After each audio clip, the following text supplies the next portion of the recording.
कल की तासिका में हमने, मेरी आवाज़ सुनाई दे रही है आपको?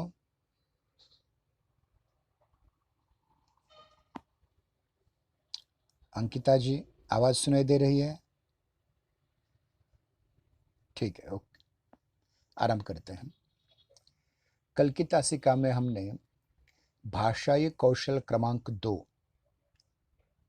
भाषण या संभाषण कौशल्य की ओर देखा था, जिसके मोटे तौर पर हमने 2 भाग किए थे।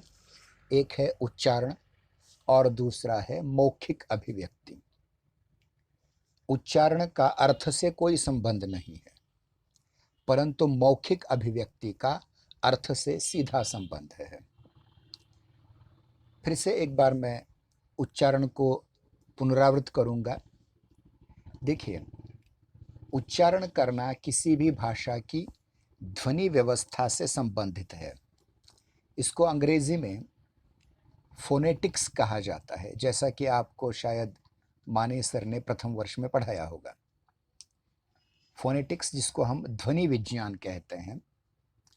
प्रत्येक भाषा की अपनी ध्वनि व्यवस्था होती है और जिस भाषा को आप सीखना चाहते हैं, जिसको हम अध्येय भाषा कहेंगे, उस अध्येय भाषा में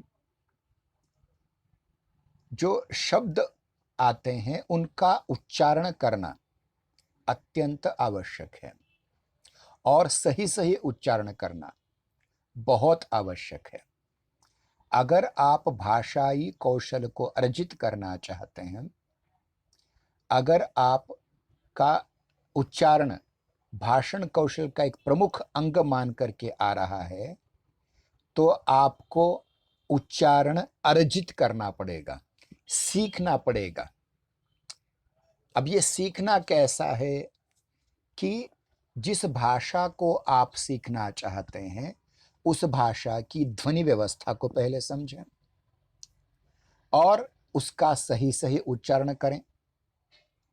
जैसे देखिए, बार बार मैं कहूँगा कि भारतीय वर्ण व्यवस्था जो है, यानी वर्ण व्यवस्था वो ब्राह्मण क्षत्रिय वैश्य शूद्र वाली नहीं, स्वर व्यंजनों वाली वर्ण व्यवस्था जो है, उसमें स्वर अलग से आते हैं, व्यंजन अलग से आते हैं। प्रत्येक ध्वनि का उच्चारण कैसे है? अ, आ, ई, उ, री, री, ए, औ, ओ, औ, अम, अह, अनुनासिक के चिन्ह, कंठ ध्वनियाँ क ख ग घ घ, तालव्य ध्वनियाँ च च ज च य, मूर्धन्य ध्वनियाँ ट ट ढ ढ ण।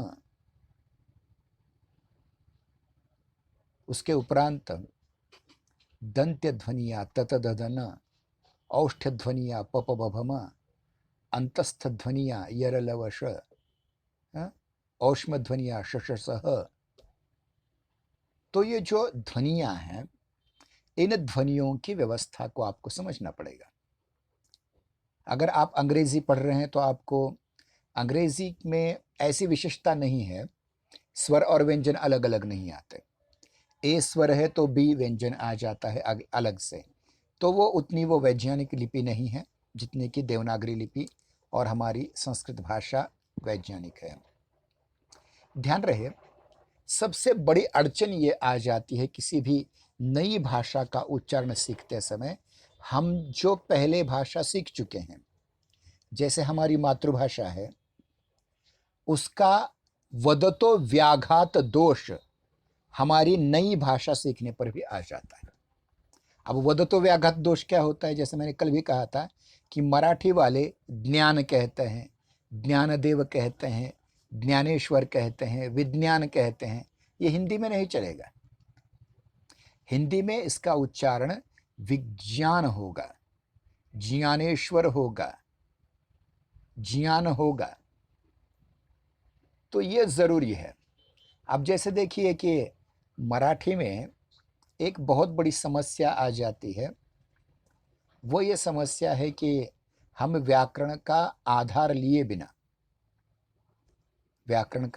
लिए बिना प्रत्येक शब्द के अंत्य अक्षर का उच्चारण दीर्घ करते हैं और लिखते भी वैसे हैं। हालांकि उच्चारण उसका ह्रस्व किया जाता है। हिंदी में ऐसा नहीं, हिंदी में अंत्य अक्षर भी ह्रस्व हो सकते हैं। मराठी में केवल आणी और के लिए जो शब्द है आणी, ये केवल ह्रस्व लिखा जाता है, बाकी सारे शब्द अंत्य अक्षर दीर्घ लिखे जाते हैं। ये गलत है। अब देखिए, वदतो व्याघात दोष ये हो जाता है कि हम जिस मातृभाषा में पढ़े हैं, मातृभाषा जो हमने सीखी है, उस मातृभाषा के उच्चारणों का प्रभाव, शुद्ध लेखन का प्रभाव, जिसको हम वर्तनी कहते हैं, इसका प्रभाव हम अन्य भाषा पर भी जाने अनजाने अप्लाई कर जाते हैं, प्रयुक्त कर जाते हैं। मतलब अगर कहा जाए रानी, रानी शब्द अगर लिखना हो तो मराठी वाले न बाण का लिखेंगे रानी, लेकिन हिंदी में न नहीं होता, वो रानी ही लिखेंगे, न नड़ का ही आएगा। तो इस प्रकार से लिखित और उच्चरित रूप में आपको इस बात को ध्यान रखना पड़ेगा कि हमें जिस अन्य भाषा को सीखना है, जैसे हम द्वितीय भाषा के रूप में हिंदी सीख रहे हैं, तो हमें क्या करना चाहिए? मराठी का वदतो व्याघात दोष आने नहीं देना चाहिए। अगर वो आ गया तो फिर दूसरी भाषा सीखने में कोई मतलब ही नहीं रहा। तो इसके लिए क्या करना चाहिए? मैं बार बार कह रहा हूं, अच्छे अच्छे वक्ताओं के भाषण सुने, अच्छे अच्छे कवियों की कविताओं को सस्वर सुने, मौखिक वाचन करें, प्रकट वाचन करें, गीतों को सुने, कविताओं को सुने। ये सुनते सुनते सुनते आपको पता लग जाएगा कि जिस भाषा को आप सीखना चाहते हैं, उस भाषा में किस प्रकार से हम उच्चारण कर सकते हैं। अब उच्चारण शिक्षा में जैसे वर्ण के उच्चारणों का महत्व है, वैसे ही बलाघात का, जिसको अंग्रेजी में एक्सेंट कहते हैं, उसका भी बहुत महत्व है। मतलब कोई एक वाक्य दिया हो, उस वाक्य के किसी एक शब्द के किसी एक अक्षर पर जोर देना है, बल देना है, आघात करना है, तो ये बहुत महत्वपूर्ण होता है। जैसे अब हम देखते हैं कि कलम शब्द है, कलम, तो कलम शब्द कहते समय हम क ल म तीनों का उच्चारण सही नहीं करते, गलती से ल छोटा हो जाता है, कलम, कभी कभी कलम भी उच्चारण हो जाता है उसका। तो कहने का तात्पर्य है कि स्वरों का आघात कहाँ होना चाहिए, बलाघात कहाँ होना चाहिए, एक वाक्य पर कैसे होना चाहिए, एक वाक्य में किस अंश पर होना चाहिए, एक शब्द के किस अक्षर पर होना चाहिए, इसको बहुत ध्यान से पढ़ना चाहिए। बलाघात क्या होता है, ध्यान रहे, शब्द के किसी विशेष अंश या शब्द समूह में से किसी एक शब्द विशेष पर बल देना।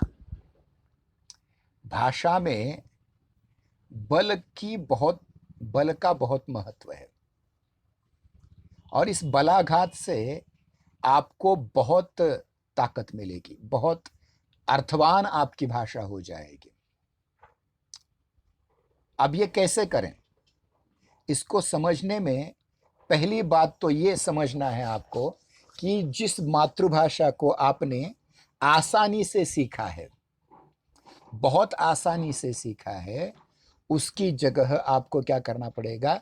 नई भाषा सीखने के लिए नई भाषा के एक्सेंट सीखने पड़ेंगे, नई भाषा के बलाघात सीखने पड़ेंगे। जैसे अंग्रेजी में देखिए, बहुत सारे बार ER जो अंतिम प्रत्यय होता है उसका उच्चारण किया नहीं जाता। जैसे बटर, बटर नहीं किया जाता उच्चारण, बटर।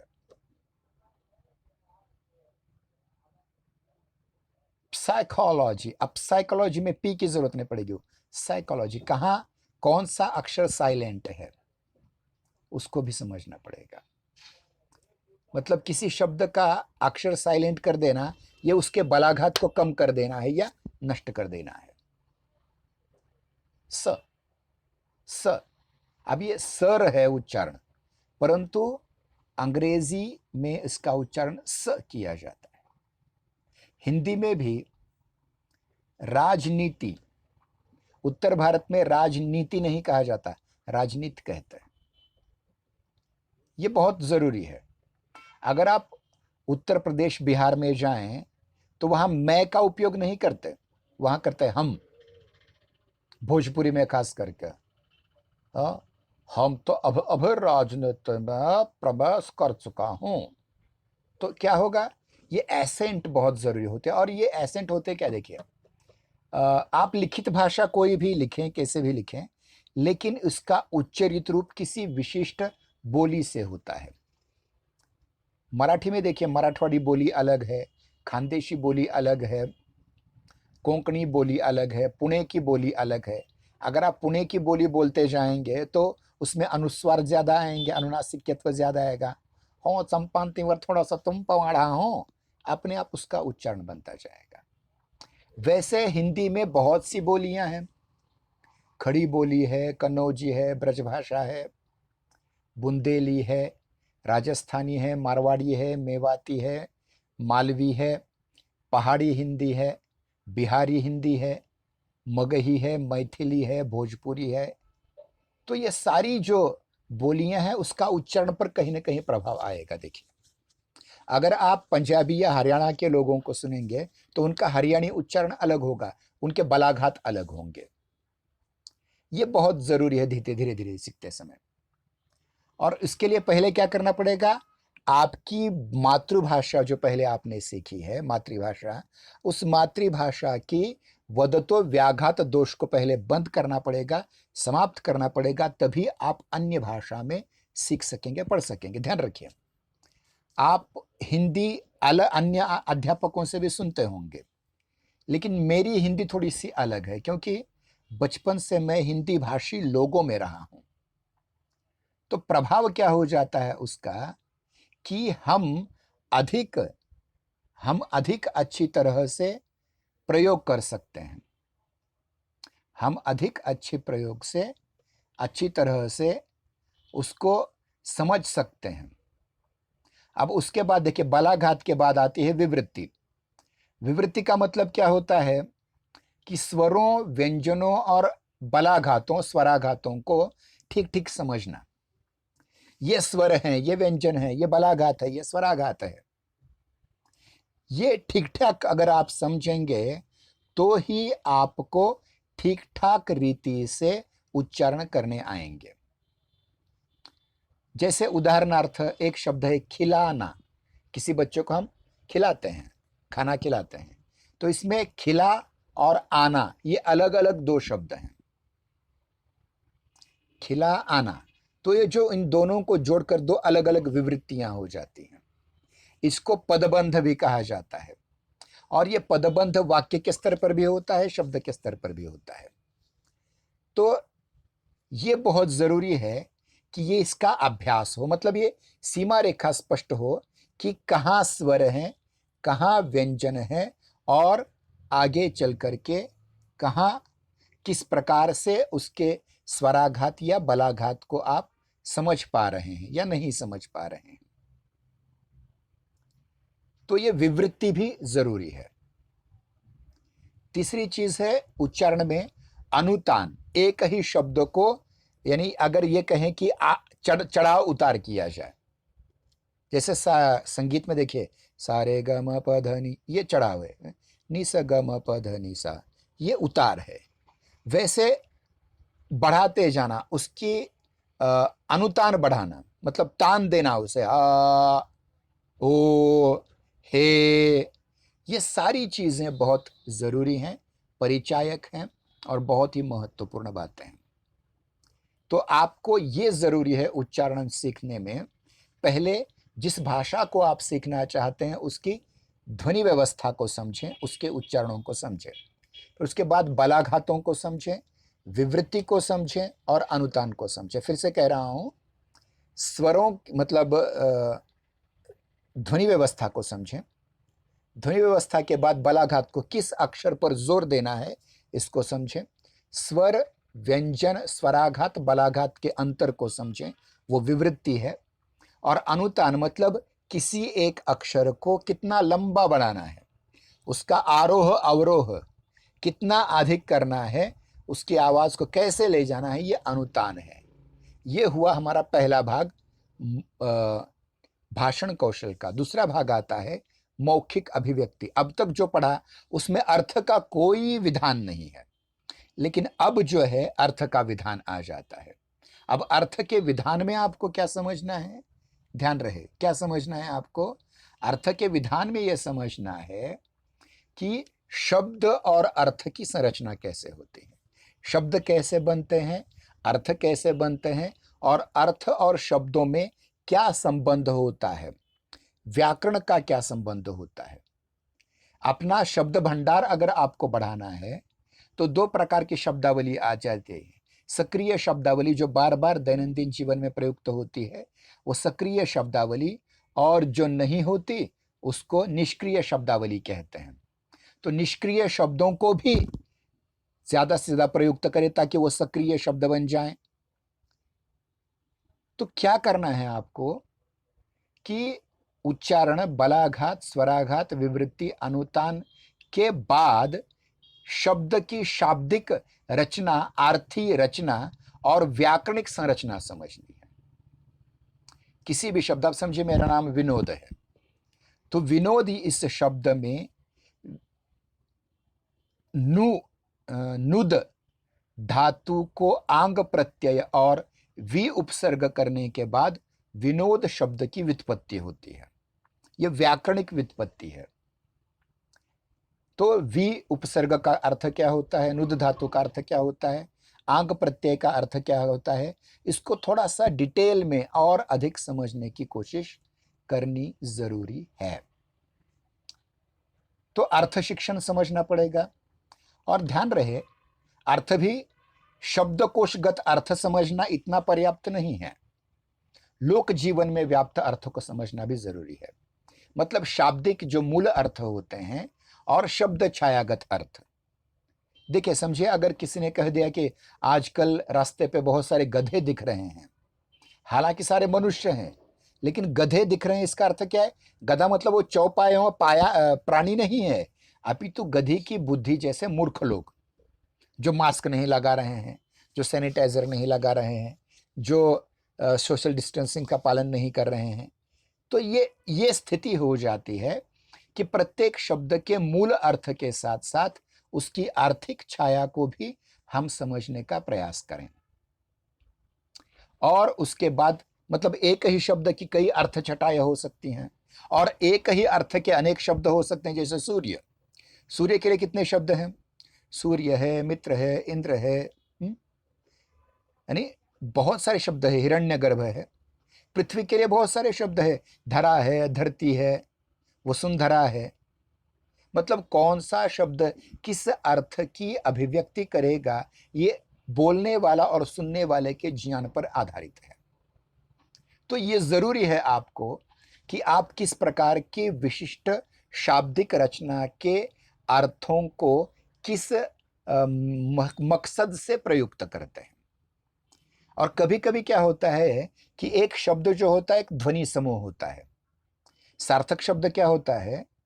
ध्वनि समूह होता है जिससे एक विशिष्ट अर्थ की प्रतीति हो। और वाक्य की परिभाषा भी क्या की जाती है? सार्थक शब्दों की सार्थक अभिव्यक्ति के शब्द गुंफों को वाक्य कहते हैं, या पूर्ण अर्थ की अभिव्यक्ति करने वाले शब्द समुदाय को वाक्य कहते हैं। तो ध्यान रहे, ये बहुत जरूरी चीजें हैं। किसी प्रकार की शब्दावली का भी अगर आप ध्यान दें तो देखिए कि एक शब्द है, मतलब शब्द का अर्थ प्रतीत करने वाली शक्ति को शब्द शक्ति कहा जाता है।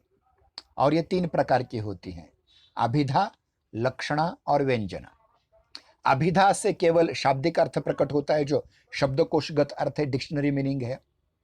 लाक्षणिक या लक्षणा शब्द शक्ति द्वारा लाक्षणिक अर्थ प्रकट होता है, जो पहले अर्थ के निवृत्त होने के बाद दूसरा अर्थ प्रवृत्त होता है। और व्यंग्य अर्थ वो होता है जो वाच्यार्थ और लक्ष्यार्थ के जगह तीसरे अर्थ की प्रतीति कराता हो। एक वाक्य कहा था मैंने शायद इससे पहले कि देखिए कि शाम हो गई है। अब शाम हो गई है, ये वाक्य अगर सास अपनी बहू से कह रही है तो उसका अर्थ क्या लिया जाएगा? उसका अर्थ ये लिया जाएगा कि शाम का समय हो गया है, अब दिए जलाइए। एक ब्राह्मण दूसरे ब्राह्मण से कहेगा चलो हाथ पैर धो लेते हैं, हमारा संध्या वंदन का समय हो गया है। एक नमाजी दूसरे नमाजी से कहेगा कि वुजू का समय हो गया है, चलो हम नमाज के लिए वुजू करके निकल जाते हैं। एक चोर दूसरे चोर से कह रहा हो तो उसका अर्थ क्या होगा, दिन भर तो आराम कर लिए, चलो अब कोई अपना सही काम करें। तो देखिए कि एक ही वाक्य के अलग अलग अर्थ निकालना ये अभिधा, लक्षणा और व्यंजना शब्द शक्ति के आधारित होता है, इसलिए अर्थ ग्रहण करना जरूर चाहिए इस प्रकार से। उसके आगे अगर हम देखें, यानी अर्थ ग्रहण की दृष्टि से, तो कुछ व्याकरणिक संरचना का भी बोध हमें होना चाहिए। मतलब शब्द कैसे बनते हैं पता चलना चाहिए, उसका अर्थ किस प्रकार लिया जाता है ये समझ में आना चाहिए। साथ ही साथ शब्द और अर्थ दोनों का संबंध क्या है ये भी समझ में आना चाहिए, और व्याकरणिक संरचना समझ में आनी चाहिए। व्याकरणिक संरचना समझ में आनी चाहिए। जैसे आप में से एक छात्रा का नाम है अंकिता, तो इसमें अंक एक शब्द है और इता एक शब्द है, इन दो शब्दों को मिलकर के अंकिता शब्द बना है। तो ऐसे बहुत सारे शब्द हो सकते हैं, जैसे दयानंद शब्द, दया शब्द अलग है, आनंद शब्द अलग है, और इन दो शब्दों को मिलाकर के नया शब्द बनता है दयानंद। इसी प्रकार से अब समझिए शब्द है वैदिक, वेद अधिक इक वैदिक, इस प्रकार शब्द बनता है। तो व्याकरणिक संरचना का भी बोध आपको होना चाहिए। इसमें सबसे महत्वपूर्ण चीज है कारक। कारक मतलब होता है विभक्तियां। किसी भी शब्द को, रूपों को अलग अलग रीति से चलाने के लिए विभक्तियां बताई जाती है, उन्हीं को कारक कहते हैं। कारक 7 प्रकार के होते हैं: कर्ता, कर्म, करण, संप्रदान, आपादान, संबंध, अधिकरण, संबोधन। ये 8 कारक होते हैं। उसमें से संबोधन को कारक नहीं माना जाता, वह कर्ता ही होता है, लेकिन उसका प्रयोग अलग अर्थ में होता है। उसके उपरांत लिंग। मराठी, अंग्रेजी, संस्कृत इत्यादि भाषाओं में 3 लिंग होते हैं, पुल्लिंग, स्त्रीलिंग, नपुंसक लिंग। लेकिन हिंदी में 2 ही लिंग हैं, या तो पुल्लिंग या फिर स्त्रीलिंग। हिंदी में नपुंसक लिंग नहीं आता। उसके उपरांत वचन, 2 वचन होते हैं, एक वचन, बहुवचन। मराठी में अनेक वचन कहा जाता है। एक वचन, अनेक वचन, इसका भी अध्ययन करना पड़ेगा। 3 पुरुष होते हैं, प्रथम पुरुष, द्वितीय पुरुष, तृतीय पुरुष। मराठी में इसे प्रथम पुरुष, द्वितीय पुरुष, तृतीय पुरुष कहा जाता है। हिंदी में इसे प्रथम पुरुष, मध्यम पुरुष और उत्तम पुरुष कहा जाता है। फिर काल, भूतकाल, वर्तमान काल, भविष्य काल। फिर अलग अलग पक्ष होते हैं, उद्देश्य पक्ष, विधेय पक्ष। वृत्तियां होती हैं अलग अलग, वाच्य होते हैं, कर्तृवाच्य होता है, कर्मवाच्य होते हैं कुछ शब्द। और फिर अन्विति, तो मतलब कारक, लिंग, वचन, पुरुष, काल, पक्ष, वृत्ति, वाच्य, अन्विति। इन व्याकरणिक अवधारणाओं के आधार पर किसी शब्द की रचना कैसे होती है उस पर भी हमें ध्यान देने आना चाहिए। तो ये हुआ दूसरा कौशल जिसको हमने कल और आज देखा। इसके 2 पक्ष हमने देखे। पहला पक्ष है उच्चारण का और दूसरा पक्ष है मौखिक अभिव्यक्ति का। उच्चारण के पक्ष में हमने अन्य भाषा जो हम सीखना चाहते हैं उसके उसकी उच्चारण व्यवस्था या ध्वनि व्यवस्था को समझा। फिर उसके उपरांत बलाघात, स्वराघात को समझा। उसके उपरांत विवृत्ति को समझा। उसके उपरांत अनुतान को समझा। अब हम दूसरे भाग की ओर आते हैं जिसमें हमने ये देखा कि किस प्रकार से हम मौखिक अभिव्यक्ति करते हैं। ध्यान रहे उच्चारणों में अर्थ की कोई गुंजाइश नहीं होती, लेकिन जब हम उसी उच्चारण को एक मौखिक अभिव्यक्ति के तौर पर लेते हैं तो उसमें अर्थ अपने आप आ जाता है। इसमें आपको शब्दों की संरचना समझनी पड़ती है, अर्थ की संरचना पड़ती है, शब्द और अर्थों का अंतर संबंध समझना पड़ता है। और सबसे महत्वपूर्ण चीज़ है, किसी शब्द की व्याकरणिक संरचना का अध्ययन करना पड़ता है और इस व्याकरणिक संरचना के द्वारा व्युत्पन्न शब्दों का अर्थ अभिधा, लक्षणा, व्यंजना इन शब्द शक्तियों के माध्यम से लेना चाहिए और धीरे धीरे धीरे धीरे शाब्दिक व्याकरणिक संरचना में कारक, लिंग, वचन, पुरुष, काल, पक्ष, वृत्ति, वाच्य और अन्विति का भी बहुत बहुत बड़ा महत्व है। ये आपको ध्यान में आना चाहिए कि उच्चारणों के समय, उच्चारण करते समय किस प्रकार से हमें उच्चारण करने चाहिए और इस उच्चारण की शाब्दिक अभिव्यक्ति या मौखिक अभिव्यक्ति करते समय उन उच्चारणों का सही सही अर्थ क्या होता है, उन अर्थों को समझना अत्यंत आवश्यक है। साथ ही साथ भाषिक संरचना में शब्दों की संरचना, अर्थ की संरचना, शब्द और अर्थ का संबंध एवं व्याकरणिक संरचना में कारक, लिंग, वचन, पुरुष, काल, पक्ष, वृत्ति, वाच्य, प्रत्यय, अन्विति इत्यादि का क्या महत्व होता है। ये बहुत बहुत बहुत महत्वपूर्ण बातें हैं। इन बातों को समझना अत्यंत आवश्यक है। अब मुझे ये बताइए, अब तक जो हमने पढ़ा इसमें से किसी को कोई कठिनाई है? अगर आप बोलना नहीं चाहते तो आपके ऊपर एक पैराग्राफ जैसा चिन्ह है जिसमें जाकर के आप प्रश्न पूछ सकते हैं। जैसे अब मैं यहाँ टाइप कर रहा हूँ, देखिए। किसी को कुछ पूछना है तो पूछिए।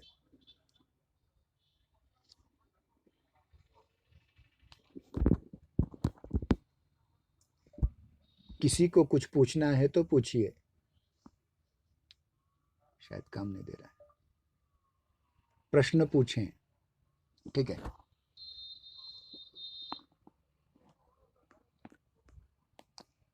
अब तक जो पढ़ाइया उसमें से किसी को कुछ पूछना है तो पूछिए। हेलो,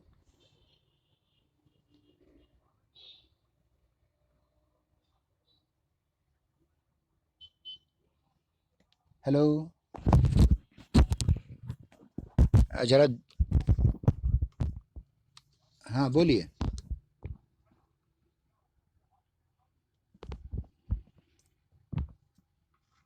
हेलो, हेलो, सुनाई दे रहा है ना?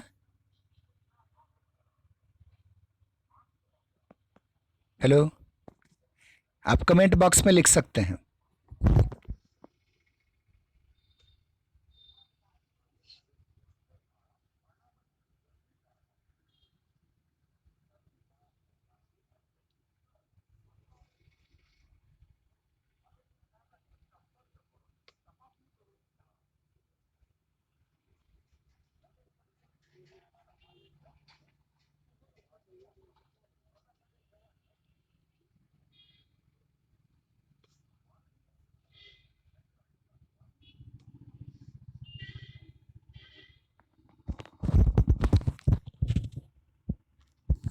हेलो, आयशा जी, अलीशा जी, मुलानी जी, अंकिता जी, कुछ पूछना है तो पूछिए।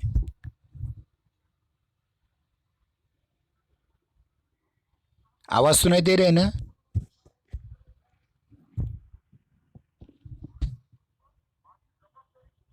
हेलो,